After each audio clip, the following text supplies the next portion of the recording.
Good morning class. Hope you all are doing good। हमने last classes में 2 table discuss किए थे।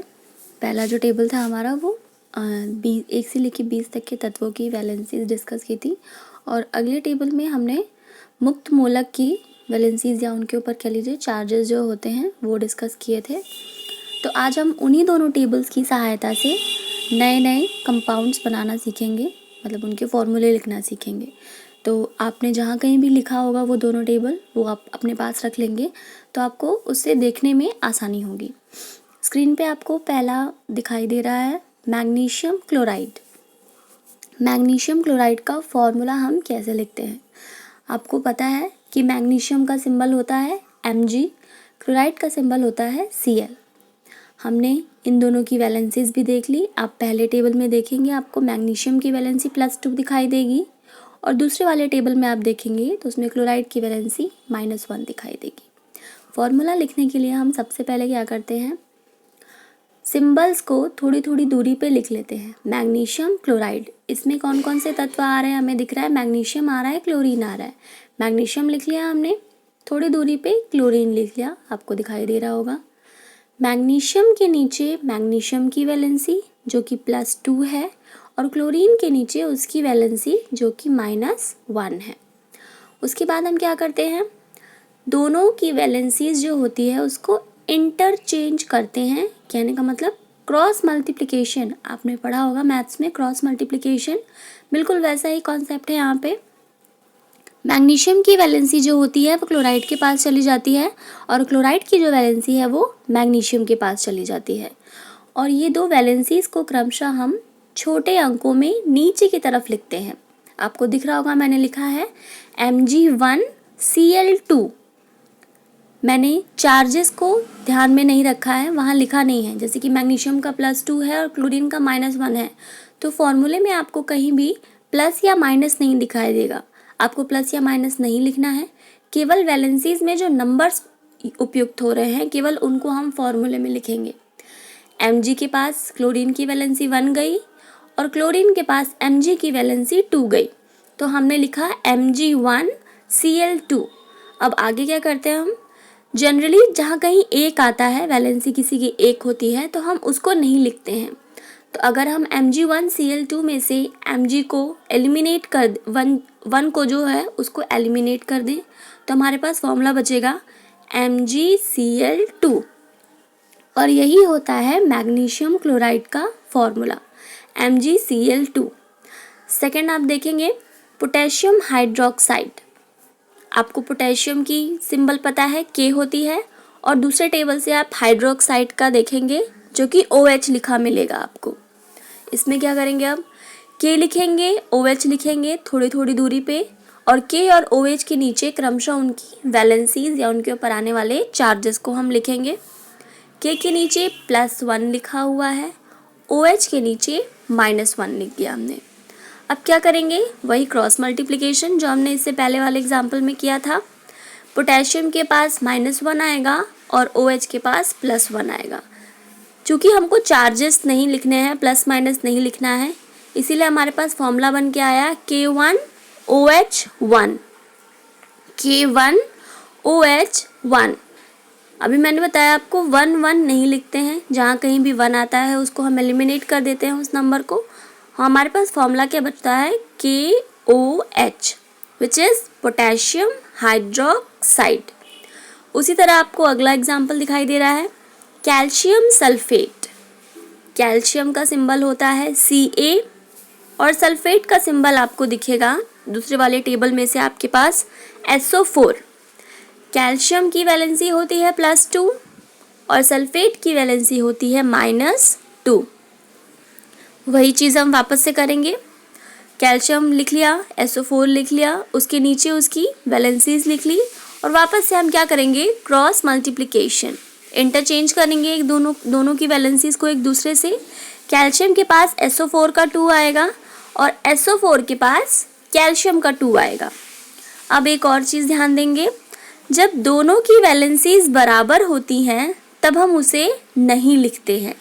जैसे कि आपको Ca के पास भी 2 दिखाई दे रहा है, और SO4 के पास भी 2 दिखाई दे रहा है।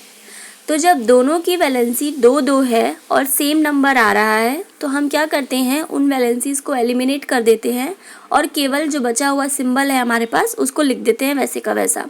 हमने लिख दिया Ca2SO4 के होल ट्वाइस को हमने लिखा CaSO4। हमने क्या लिखा, Ca के पास से 2 को हटाया, SO4 के पास से 2 को हटाया और फाइनली जो हमारे पास फॉर्मूला बन के आया वो है CaSO4। होप आप सबको समझ आया। मैं और कुछ एग्जांपल से आपको समझाने की कोशिश करती हूँ। हमारे पास अगला है, आपको एक सेंटेंस लिखा हुआ दिखाई दे रहा है, जब मुक्त मूलक में एक से ज़्यादा तत्व होते हैं तब हम फॉर्मूला लिखते टाइम उसे ब्रैकेट में, कोष्ठक में लिखते हैं। जैसे एग्जाम्पल के माध्यम से आप समझेंगे, कैल्शियम हाइड्रोक्साइड। अब आपको दिखाई दे रहा है यहाँ मुक्त मूलक क्या है, हाइड्रोक्साइड है। हाइड्रोक्साइड में एक से ज़्यादा तत्व होते हैं। अगर उसका फॉर्मूला हम देखेंगे तो OH लिखा हुआ मिलता है हमको। OH से आपको क्या पता चलता है कि हाइड्रोक्साइड में ऑक्सीजन भी होता है और हाइड्रोजन भी होता है, जो कि एक से ज़्यादा तत्व है। अब इसका फॉर्मूला लिखते हैं हम। कैल्शियम का सिंबल होता है Ca और हाइड्रोक्साइड का सिंबल होता है OH। कैल्शियम के नीचे हमने +2 लिखा और OH के नीचे हमने -1 लिखा। अब इन दोनों की जो वैलेंसीज है उसको हम आपस में इंटरचेंज करेंगे। Ca के पास 1 आएगा और OH के पास +2 आएगा। अभी मैंने आपको बताया कि 1 नहीं लिखते हैं तो हम 1 वहाँ से एलिमिनेट कर देंगे और आपने ध्यान दिया कि OH के पास 2 आया तो हमने OH को ब्रैकेट में लिखा। जो चीज़ मैंने ऊपर बताई है आपको सेंटेंस में वही चीज़ हुई यहाँ पे। OH यहाँ एक से ज़्यादा तत्व हैं तो इस मूलक को हम ब्रैकेट में लिखेंगे। ब्रैकेट में लिखने के बाद जो वैलेंसी इसके पास आ रही है क्रॉस मल्टीप्लिकेशन करने पे, उस वैलेंसी को हम लोग नीचे लिखेंगे। और चूंकि कैल्शियम के पास 1 है, 1 हम लिखते नहीं हैं तो हम 1 को एलिमिनेट कर देंगे और हमारे पास फॉर्मूला बन के आया CaOH का होल ट्वाइस। हम पढ़ेंगे इसको कैसे, Ca और जो मुक्त मूलक है उसको एक साथ पढ़ेंगे, OH का होल ट्वाइस। 2 है इसीलिए हमने ट्वाइस पढ़ा। इसको हम पढ़ेंगे CaOH का होल ट्वाइस या इसका नाम पढ़ेंगे कैल्शियम हाइड्रोक्साइड। अगला देखेंगे हम एल्यूमिनियम नाइट्रेट। नाइट्रेट में एक से ज़्यादा तत्व है, वैसे ही N और O, एल्यूमिनियम के नीचे +3 लिख दिया, NO3 के नीचे -1 लिख दिया। एल्यूमिनियम के पास 1 चला गया और NO3 के पास 3 चला गया।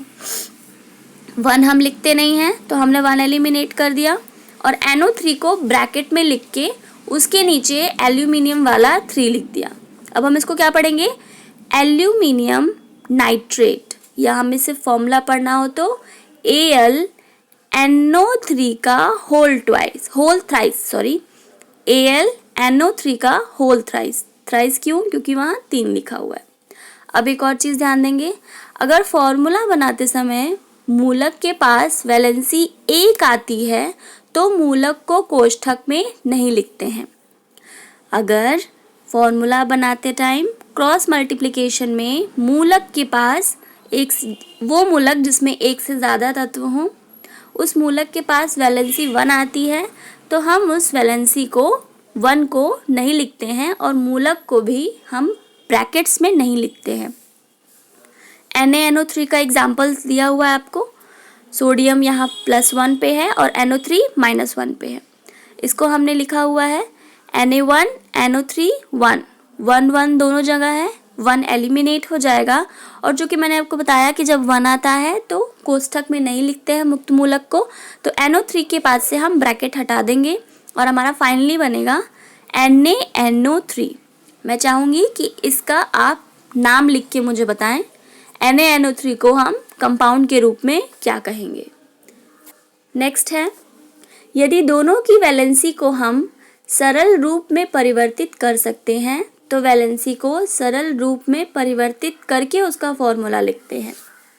For example silicon oxide, silicon की वैलेंसी है +4, ऑक्सीजन की वैलेंसी है -2। अब आप देखेंगे कि -2 और +4, आप प्लस माइनस ध्यान में मत दीजिए, आप नंबर देखिए।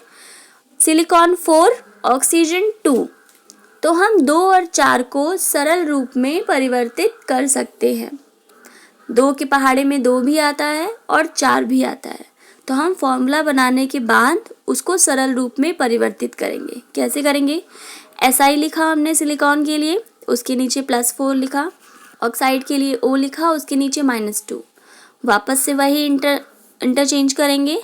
SI के पास 2 आएगा और O के पास सिलिकॉन का 4 आएगा। अब हमें दिख रहा है फॉर्मूला बनाते टाइम 2 और 4 को हम सरल रूप में परिवर्तित कर सकते हैं। 2 से दोनों को डिवाइड कर देंगे, 2 और 4 को 2 से डिवाइड किया, 2 को 1 आया, 1 हम लिखते नहीं हैं तो सिलिकॉन के पास हमने 1 नहीं लिखा है। 2 से 4 को डिवाइड किया, 2 आया, तो हमने फॉर्मूले में, आखिरी फॉर्मूले में ऑक्सीजन के पास 2 को लिखा है, तो हमारे पास फॉर्मूला बन के आया SiO2। नेक्स्ट है कार्बन डाइऑक्साइड, कार्बन का +4 होता है, ऑक्सीजन का -2 होता है, बिल्कुल सेम कॉन्सेप्ट है। C के पास 2 आया, O के पास 4 आया, 2 और 4 को हम सरल रूप में परिवर्तित कर सकते हैं, तो हमने क्या किया, 2 को हटाया और 2 से डिवाइड करने पे 4 को अब मिलेगा हमें 2, तो हमने ऑक्सीजन के पास 2 लिख दिया, हमारे पास फॉर्मूला बन के आया CO2। आप पॉज करके वीडियो को बिल्कुल देख सकते हैं, आपको जहाँ कहीं भी दिक्कत हो। दोनों टेबल जो मैंने आपको पिछली बार लिखवाया था, उनकी सहायता से ही हम फॉर्मूले बनाएंगे। तो मैं आपको कुछ होमवर्क्स दे रही हूँ लिखने के लिए, होप आप सब करेंगे। उसे करके आप ग्रुप में ही भेजिएगा मेरे पास, और मैं देखूँगी कि आपको फॉर्मूले बनाने आए हैं या नहीं। ये मैंने लिख रखा है यहाँ पे, 15 कंपाउंड हैं, उनके नाम लिखे हुए हैं। आपको बस फॉर्मूला लिख के मुझे बताना है। क्लियर वर्ड्स में आप लिखेंगे, क्लियर होना चाहिए जो भी आप लिखेंगे। एक पेज पे लिख के इन 15 के फॉर्मूले आप लाइन बाय लाइन नंबरिंग कर दीजिएगा, ताकि मुझे चेक करने में दिक्कत ना हो। 1 से लेके 15 तक आप नंबर डालेंगे और लाइन बाय लाइन आप उसके फॉर्मूले लिख के मुझे भेजेंगे, ठीक है। होप आप सबको समझ आया होगा। किसी को भी कोई भी दिक्कत होगी आप प्लीज़ प्लीज़ प्लीज़ पूछिएगा ग्रुप में, मैं बिल्कुल आपको बताऊँगी।